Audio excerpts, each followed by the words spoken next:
Et j'estime que nous avons 50% de chances d'atteindre l'intelligence artificielle générale d'ici 2030. Que cette transformation sera à la fois 10 fois plus rapide et 10 fois plus importante. Si l'on combine ces deux facteurs, on aboutit à un phénomène 100 fois plus intense. Une seule personne pourra bientôt accomplir ce qui requérait auparavant le travail de 10 personnes. Bonjour à tous et bienvenue sur Futur Radar. Aujourd'hui, nous avons le plaisir de vous proposer la traduction d'une intervention de Demis Hassabis, CEO de DeepMind Technologies.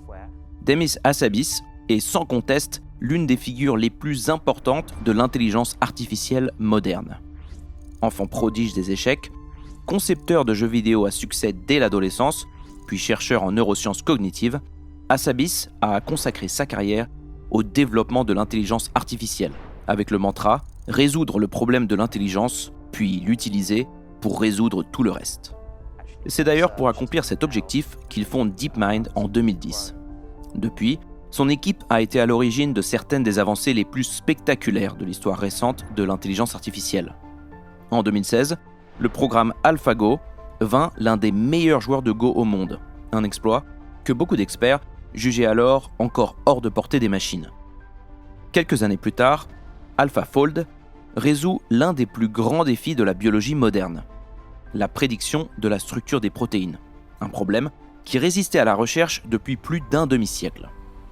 Pour cette contribution, Demis Hassabis recevra le prix Nobel de chimie en 2024.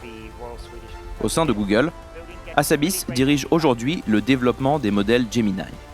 Dans l'intervention qui va suivre, tirée d'une interview de Bloomberg de janvier 2026, Demis Hassabis partage sa vision des limites et des progrès récents de l'intelligence artificielle. Il décrit ce qu'il voit comme les transformations drastiques à venir dans les prochaines années et les défis à résoudre pour arriver à bon port. Merci d'être avec nous sur Futur Radar. Et sans plus attendre, voici Demis Hassabis. J'ai passé une grande partie de l'année dernière à étudier de près la robotique. J'en conclus que nous sommes à l'aube d'une véritable percée dans le domaine de l'intelligence physique. Mais je pense qu'il nous reste entre 18 et 24 mois de recherche avant d'y parvenir. Nos modèles fondamentaux, comme Gemini, contribuent fortement à cette avancée, parce que, dès le départ, nous avons conçu Gemini comme un modèle multimodal, capable de comprendre le monde physique.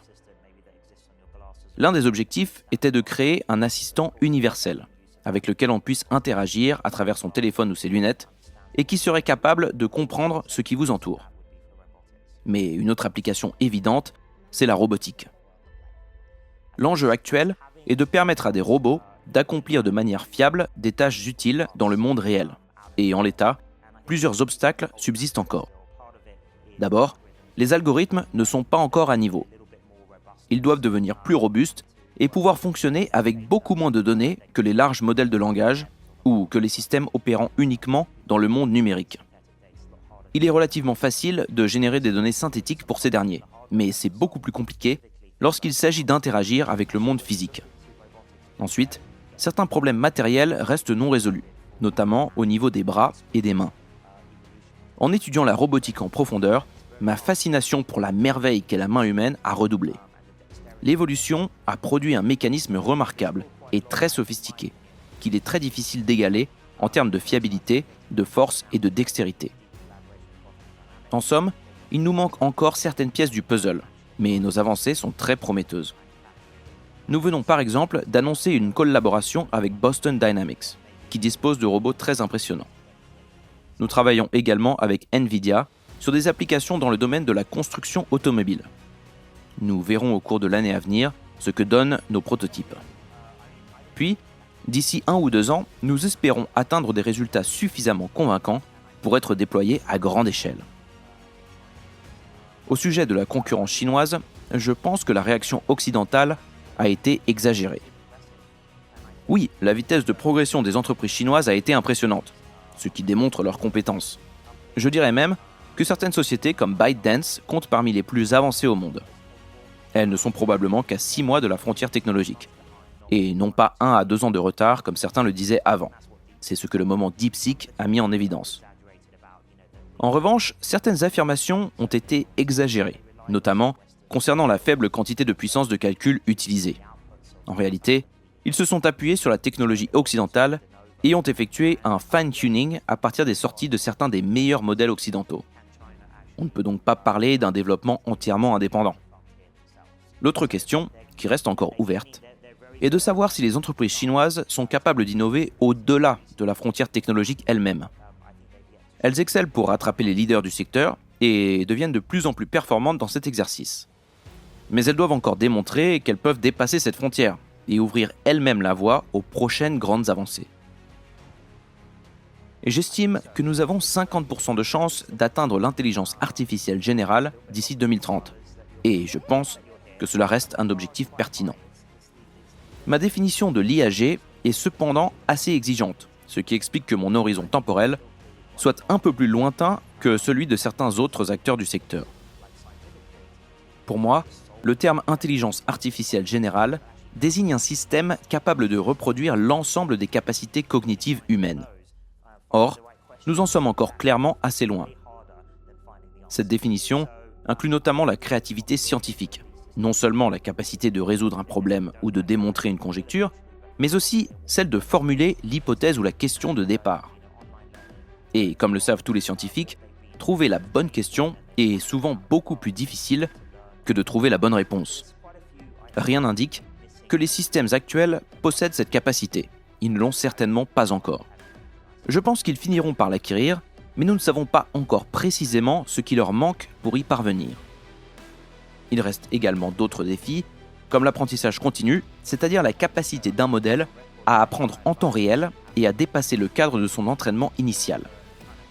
Les systèmes d'aujourd'hui sont plus ou moins statiques une fois qu'ils sont déployés. Actuellement, à mes yeux, plusieurs capacités fondamentales font encore défaut à nos modèles. Elles doivent être développées avant qu'on puisse véritablement parler d'intelligence artificielle générale. Au sujet de la menace que représenterait l'IA pour les emplois de bureau, je suis beaucoup plus prudent que Dario Amodei d'Anthropic, qui prédit une disparition de 50% des postes débutants dans les 5 prochaines années. Mon horizon est nettement plus long, même s'il est vrai que nous sommes peut-être en train d'observer les premiers signes de ce phénomène, notamment en ce qui concerne certains postes juniors ou certains stages. Mais il reste encore beaucoup de problèmes à résoudre avant de pouvoir vraiment automatiser ces postes. L'une des raisons, c'est que les systèmes actuels manquent de constance. J'utilise parfois l'expression « intelligence en dents de scie ». Ils sont extrêmement performants dans certains domaines et très faibles dans d'autres. Or, si vous voulez déléguer une tâche entière à un agent autonome, et non simplement l'utiliser comme un assistant, vous avez besoin d'un niveau de fiabilité beaucoup plus homogène. Il ne suffit pas qu'un système accomplisse correctement 95% d'une tâche. Pour pouvoir lui faire totalement confiance et le laisser travailler seul, il doit être performant sur l'ensemble du processus. Je pense donc qu'il reste encore beaucoup de progrès à accomplir avant de voir se produire une disruption de cette ampleur sur le marché du travail, même si je pense qu'elle finira sans doute par se produire. À terme, si nous parvenons à construire une véritable intelligence artificielle générale, l'économie dans son ensemble sera impactée, bien au-delà de la seule question de l'emploi. Si nous développons cette technologie correctement, il est possible que nous entrions dans un monde d'abondance et que nous soyons capables de résoudre certains problèmes fondamentaux de l'humanité. L'énergie est un bon exemple d'un tel challenge.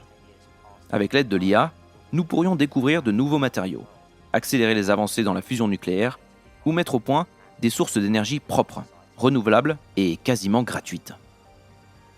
Si de telles percées se concrétisent, alors 5 à 10 ans après l'arrivée de l'intelligence artificielle générale, nous pourrions vivre dans un monde radicalement plus abondant que le monde d'aujourd'hui. La véritable question devient alors: quelles seront les conséquences de ce changement pour l'économie, le travail et pour l'organisation de nos sociétés? Beaucoup de gens craignent ce changement, et bien que je sois optimiste, je pense en effet que nous allons traverser une période de profonde perturbation, comparable à la révolution industrielle, mais à une échelle bien supérieure. J'ai l'habitude de dire que cette transformation sera à la fois 10 fois plus rapide et 10 fois plus importante. Si l'on combine ces deux facteurs, on aboutit à un phénomène 100 fois plus intense que celui de la révolution industrielle. Mais je pense aussi que cette période verra éclore des opportunités sans précédent. Je crois profondément en l'ingéniosité humaine. Nous sommes une espèce extraordinairement adaptable, précisément parce que notre intelligence est très générale. Le monde moderne est déjà un résultat remarquable de celle-ci. Ce sont nos cerveaux de chasseurs-cueilleurs qui ont construit la civilisation contemporaine. Je pense donc que nous saurons nous adapter aux nouveaux changements qui nous attendent. Ce qui est inédit, c'est la vitesse de ces évolutions. Habituellement, une transformation de cette ampleur s'étale sur 1 ou 2 générations. Cette fois, elle pourrait se produire beaucoup plus rapidement et avoir un impact immédiat. Je recommande donc aux jeunes d'aujourd'hui de se familiariser autant que possible avec les nouveaux outils à leur disposition. Ceux qui parviennent à les maîtriser vont avoir entre les mains ce qui aurait pu ressembler à des super-pouvoirs. Dans les domaines créatifs, par exemple, une seule personne pourra bientôt accomplir ce qui requérait auparavant le travail de 10 personnes. Pour les profils créatifs ou entrepreneuriaux, dans le jeu vidéo, le cinéma ou dans de nombreux autres secteurs, cela pourrait permettre de réaliser davantage de projets et d'accéder plus facilement à des industries qui ont pu, par le passé, être assez difficiles à intégrer pour de nouveaux talents. La vitesse de progression du développement de l'IA pose cependant certaines questions préoccupantes, notamment en termes de compétition et de géopolitique. Lorsque j'ai fondé DeepMind il y a 15 ans, et même 10 ans avant ça, lorsque j'ai commencé à travailler sur l'intelligence artificielle, j'imaginais qu'à l'approche de l'intelligence artificielle générale, nous entrerions dans une phase de coopération scientifique internationale. Je parle parfois de la création d'un équivalent du CERN pour l'intelligence artificielle, une institution mondiale où les meilleurs chercheurs collaboreraient pour franchir les dernières étapes qui nous séparent de l'IA générale de manière rigoureuse et transparente. Idéalement, on impliquerait non seulement des ingénieurs et des chercheurs, mais aussi des philosophes, des économistes, des spécialistes des sciences sociales et même, plus largement, l'ensemble de la société civile.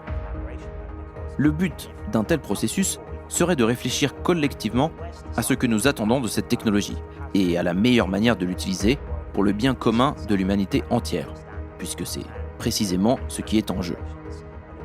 Le problème est qu'une telle approche nécessite une coopération internationale. Si une seule entreprise, un seul pays, ou même l'ensemble du monde occidental décidait d'agir ainsi, cela ne suffirait pas. Pour être efficace, il nous faudrait au minimum un accord mondial sur certaines règles fondamentales. Or, la coopération internationale semble particulièrement difficile ces jours-ci. Et c'est pourtant une condition essentielle si nous voulons aborder les dernières étapes vers l'intelligence artificielle générale avec la rigueur scientifique qu'exige une technologie aussi puissante. Je pense qu'une partie des principaux acteurs du secteur parviendra à dialoguer et, je l'espère, à coopérer, à minima sur les questions de sécurité.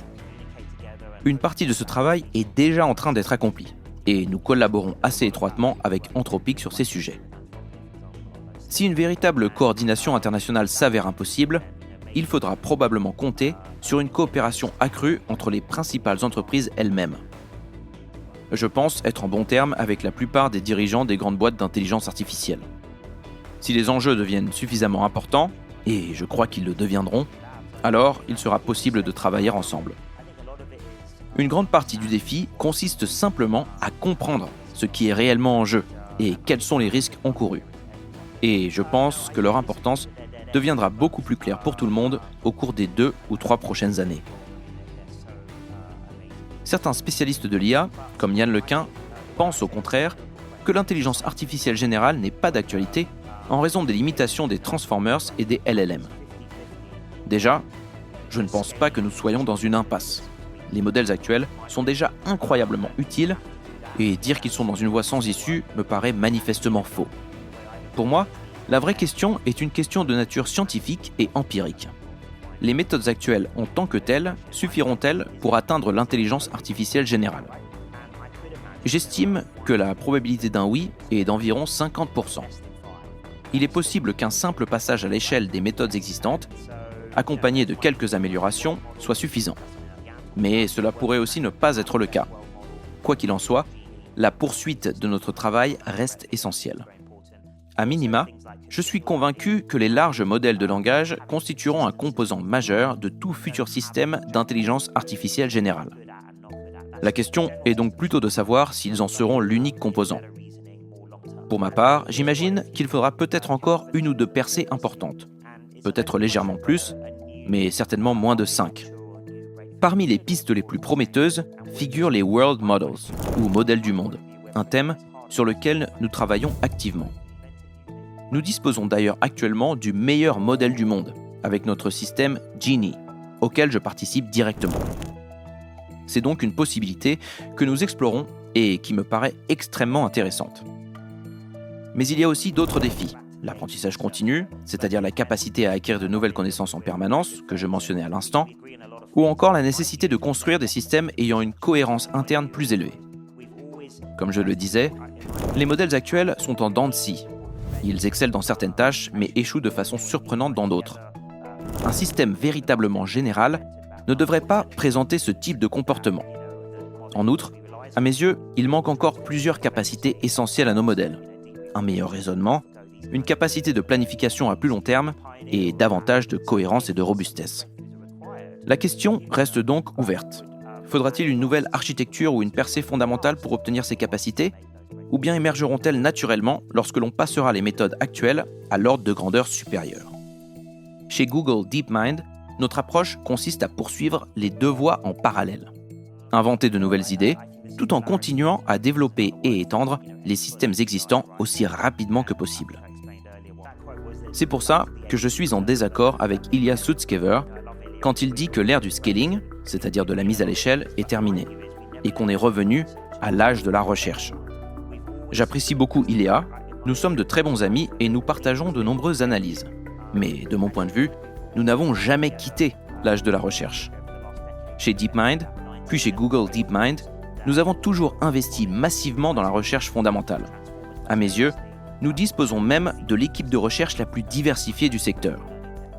Au cours de la dernière décennie, nous avons contribué à environ 90% des avancées sur lesquelles repose aujourd'hui l'industrie de l'intelligence artificielle. Les transformers en sont l'exemple le plus célèbre, mais il faut aussi citer l'apprentissage profond par renforcement, AlphaGo, et de nombreuses autres techniques de reinforcement learning que nous avons été les premiers à développer. Si de nouvelles percées sont nécessaires dans les années à venir, je pense que nous sommes particulièrement bien placés pour les réaliser, comme nous l'avons déjà fait par le passé. Contrairement à Elon Musk, je pense qu'il est encore prématuré de parler de singularité. À mes yeux, la singularité est en fait une autre manière de désigner l'arrivée d'une véritable intelligence artificielle générale. Or, comme je l'ai déjà expliqué, je pense que nous en sommes encore assez loin, même si nous y arriverons. Même 5 ans ne représentent pas un délai très long lorsqu'on réfléchit à l'ampleur de ce qui est en jeu. En bref, il reste encore énormément de travail à accomplir avant d'arriver à quelque chose qu'on puisse vraiment qualifier de singularité. Pour l'instant, les systèmes que nous avons restent avant tout des outils. Bien entendu, je les considère comme les outils scientifiques les plus puissants jamais créés, une sorte de forme ultime du télescope ou du microscope. Depuis toujours, l'humanité construit des outils pour mieux comprendre le monde naturel. À un niveau fondamental, nous sommes une espèce qui fabrique des outils. C'est même l'une des caractéristiques qui nous distingue des autres animaux. Les ordinateurs s'inscrivent dans cette continuité et l'intelligence artificielle en représente probablement l'expression la plus aboutie. C'est pourquoi j'ai toujours vu l'IA comme l'outil ultime au service de la science. Dans un avenir proche, je pense que nous assisterons à l'émergence d'une forme de collaboration profonde entre les meilleurs scientifiques et ces nouveaux systèmes. Les chercheurs continueront d'apporter les intuitions créatives, les idées originales et peut-être même les hypothèses fondamentales. L'intelligence artificielle, elle, fournira des capacités extraordinaires de traitement de l'information, de détection de schémas et d'exploration scientifique. La combinaison de ces deux formes d'intelligence pourrait considérablement accélérer le rythme des découvertes scientifiques au cours des années à venir.